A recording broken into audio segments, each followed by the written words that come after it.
lots of reasons to believe in a dog food brand. Great nutrition, great price, and your dogs love the taste.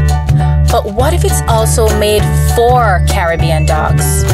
No artificial colors or flavors, with an eye on the environment, so we only use paper bags. Then you will be just as happy as your dog, truly. It's true, we love dogs. Welcome to Purebred Dogs JA. Today we're at Burnsville Kennel. Boy, this one is heavy. We have this beautiful Rottweiler puppy by the name of Izzy. Now let's go and check out Burnsville Kennel. Let's go.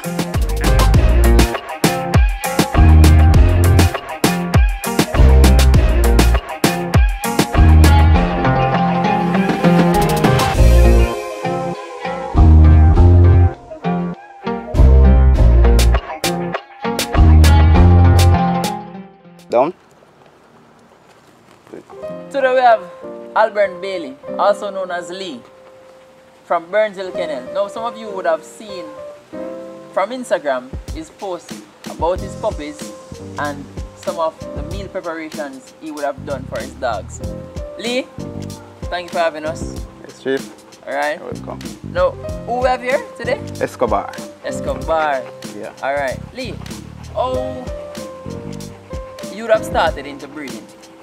Alright, how I started, well, basically, I always have the love for dogs, right? Yeah. So, in 2016, I wasn't working. Yeah. And my wife, who was overseas at the time, know that I really love dogs. Yeah. So when she came out back, she surprised me and gave me the money to purchase a dog. The first dog that I purchased was old school pit bull. It's an old school pit bull, and what really happened with that dog still, you know, the person who sold me that dog told me that that dog was about 7 weeks old. Yeah. But truth and in fact, when I bring that dog to the vet, that dog was roughly about 5 weeks old. Oh. So at that time I never have any knowledge as it relates to how a 7 weeks old puppy should look, as it relates to how they should eat and how they should operate.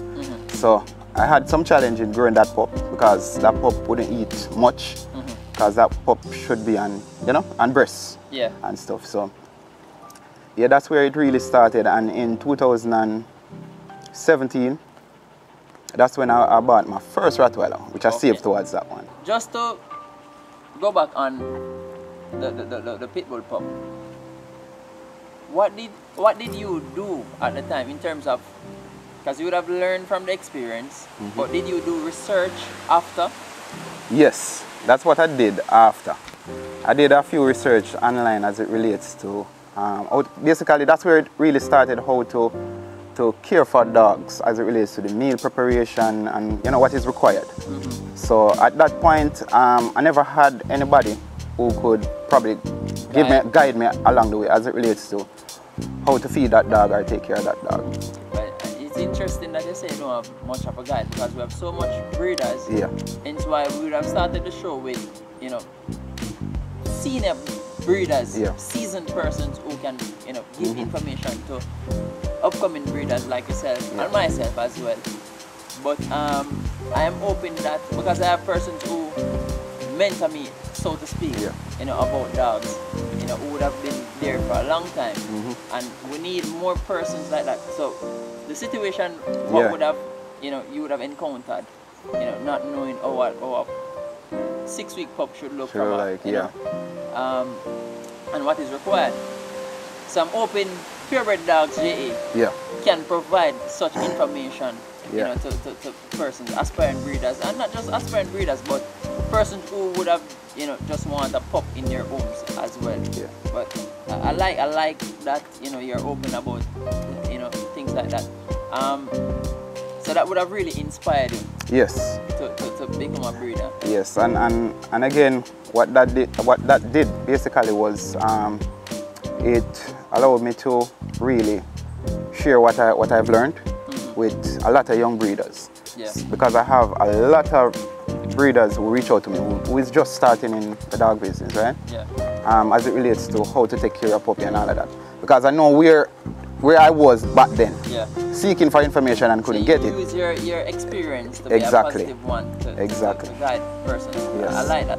You'd have started with Pitbull. Why go to the Rottweiler? Alright, so initially Rottweiler was my first love. Yeah. I really wanted a Rottweiler. I always wanted a Rottweiler. I love Rottweiler, German Shepherd. I always want a Rottweiler and a German Shepherd. And a Doberman. Yeah. In the country. And a Doberman Gingers. So but Rottweiler was my first pick. I just love this type of dog. You know, and the bond that this dog or these dogs have with me and my wife, it is unbreakable. Trust me, it is unbreakable. They are a part of the family. They are a part of the family. And the thing is that when I'm here alone, they tend to behave themselves, put it that way. Yeah. But whenever my wife is here, they're all over the place. Yeah. They're all over the place because, you know, sometimes she kind of broke them bad, put it that way. She gave them the leeway to play around. Like exactly. So they would normally be on the veranda. For example, if I'm here now, they wouldn't go on the veranda, right? Okay. But you see, once my wife is here, they just walk past and march past me, just like that. And do anything. Anything. Yeah, and you can't do anything. No. Yeah. Their mother is here. Yeah, because she will lay on the veranda with them for the entire day. Yeah. Yes. I really like that because one of the things, as you know, we are puppy millers in Jamaica. Yeah. A person just breed a dog just to sell a puppy and make a buck. And you know, persons would have seen you advertising or promoting your dogs, you know, your puppies, and not knowing that. And there's a misconception in terms of, you know, young breeders. You know, all they want to do is to sell puppies. It's a really happy that, you know, your dogs are a part of your family, and you're not just about making the dollar. There's more value. Exactly. To you with your dogs. It wasn't because when I started out, I never knew that you literally have like a business side to it, as it relates to, you know, you can probably sell a 1 and 2 puppies and stuff. It wasn't like that from start. I always want a dog. I always want like a lot of dogs in my yard. So it's just the love and the genuine love. And my wife, trust me, she really loved the dogs unconditionally, trust me. Yeah. And she helped me out so much in many ways. And as it relates to everything that I do in the kennel, if I should go away, she can do it just the same. So you don't every single thing. You don't need to be concerned if they no, would be fed. Literally, don't need to be. No. Would be cleaned. That is very good. Yeah. But it seems as if we need to interview your wife. Definitely, she wanted to sit here with this interview as well, but unfortunately she's not here right now. Okay. So yeah. Okay, good. All right, we would have seen Escobar and would have heard, you know, persons, you know, seen the comments that, you know, this dog is beautiful, and you know, in terms of, because you would have put him out for study. Yes. All right. Is there a principle that guide your to study your dog out? Yes. Actually, I have 2 different type of contracts. Okay, you have a contract? Yeah, I have 2 different type of contracts as it relates to stud service and stuff. Okay.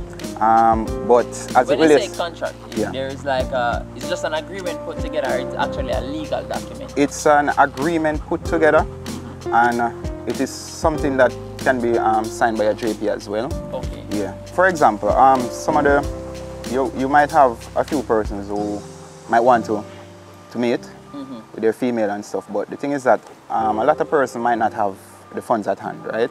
Yeah. So what I do is that one of the contract is that I do a puppy back, and mostly like selective breeding when it comes on to the puppy back, right? And with the puppy back contract, the puppy back is you taking a puppy. A puppy when the litter is ready. So is it that a case where you select the best puppy? You get to pick up the litter. All right. With that now, back then, I know that a lot of persons are looking to really build their kennel. Yeah. So what I do is I tend to put in the contract is that if the breeder is going to keep back a puppy from the litter, I would give them the first preference to get the first pick, and I would take the second pick. Okay. But if it's a case where they are going to just sell all the puppies and stuff, then I would come and pick the puppy of my choice. Fair enough. Yeah. Fair enough. Because I want everyone to at least have something in their kennel that they can be pleased with. Okay. You understand? Yeah. So what's the next? aspect of the agreement? All right, the next aspect of the agreement now, the next contract now would be, for example, a down payment. So what happened is that the bitch owner would have to probably pay about, say, probably about 70%, yeah, half of the total of the stud fee, and which we would sign to it, and the remaining balance would be paid at a later date. That is a bit more easier for both of us. Okay. Yeah. Okay. So there is no puppy back with no puppy back with that. Straight. Straight, yeah. Okay. All right, that's fair. All right. So you are a working man. Yeah. Taking care of the dogs, running a kennel is like a full-time job. How do you do it? I want to know your daily routine in terms of taking care of the dogs. In terms of taking care of it. So as it relates to that now, it's a bit hectic because normally when my wife was here, she would basically be the one who would like clean the kennels and feed the dogs and stuff. Yeah. But if I'm going out extra early for work, so what happened now is that I have to wake up extra early because I have to be on the road by say about 8 o'clock in the morning, right? So sometimes I wake up by say latest like 5 o'clock in the morning, and I have to wash out the kennels. Basically the dogs are outside. Majority of the time the dogs are outside. They don't really like the cage like that, so I keep them outside. But when I wake up in the morning, I will just probably like this, wash out the kennel, prepare the meals and stuff. Sometimes that can take a little bit of time. So what I do sometimes is, I prepare the meal sometimes. Sometimes I would just prepare a big portion. If it's like the vegetable mixture, whatever I might cook. Yeah. Because my dogs love the cooked food a lot, right? The home cooked meals. All right. I am happy that you even mentioned the nutritional aspect, right? Because luckily for you guys, Lee's going to show us his feeding program. He's going to prepare the meal for the dogs. They haven't ate it, so he's going to prepare the meal for the dogs. So let's have a look.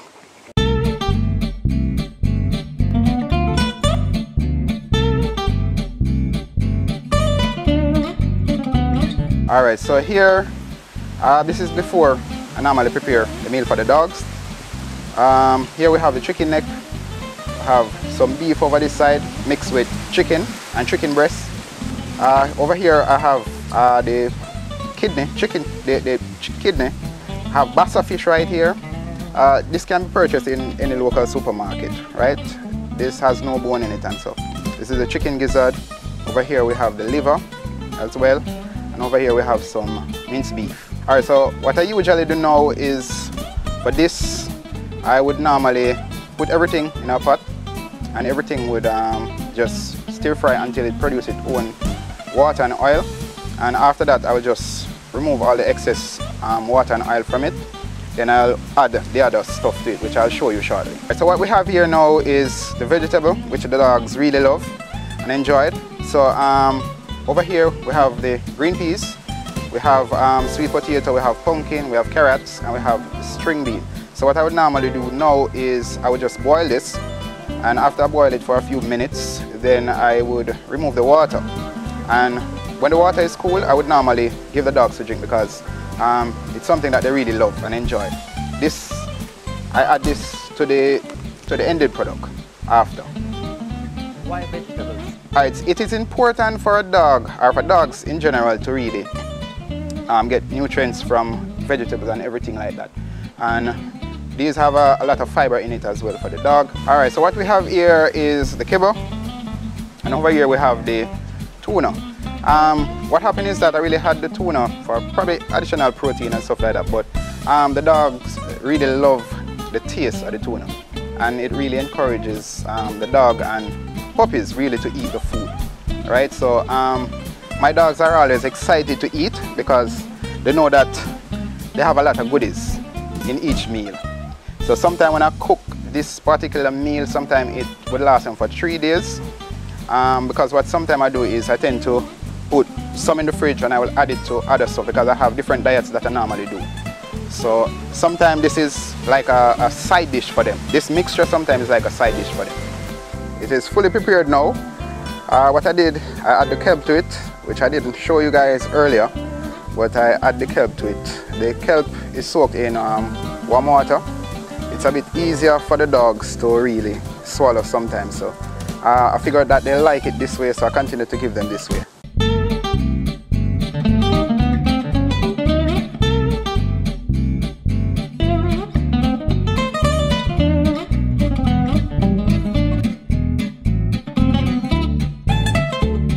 Now I hope you would have enjoyed Lee's exhibition of his nutritional plan for his dogs. Now let's meet the dogs of Burnsville Kennel. Let's go. Alright, so this is Escobar. I bought this dog from Paul Nelson. He is from Manjora Kennel. From Mr. Upton. This is the only stud that I have now, currently, in Burnville Kennels. I do selective mating at times to improve the breed. So at times, a few times I might turn down a few matings because some of the females doesn't match the quality that I'm looking for and to improve the breed.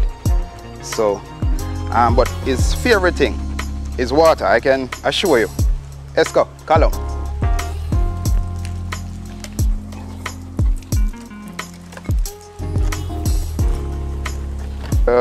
This is Joy. She's 1 year and 8 months now. So, it's one of my females that we have here at Burnville Kennels. This is Bella. It's the next female from Burnville Kennels. She is 3-year-old right now. Produce some really nice puppies. Right, so this is Izzy. Very active.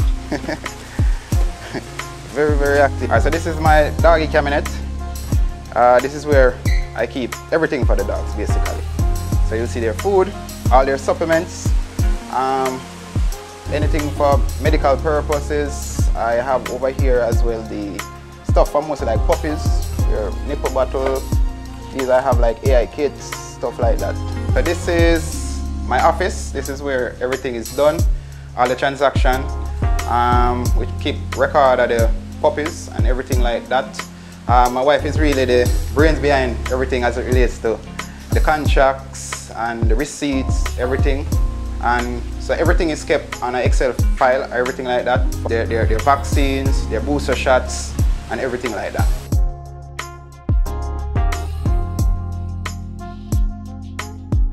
Now we've come to the end of this episode with Burnsville Kennel. I wonder who's the next kennel that will be featured on our channel. Let's see. Well, subscribe to our YouTube channel at Purebred Dogs JA and follow us on all social media platforms at Purebred Dogs JA. Until next time, I'll see you.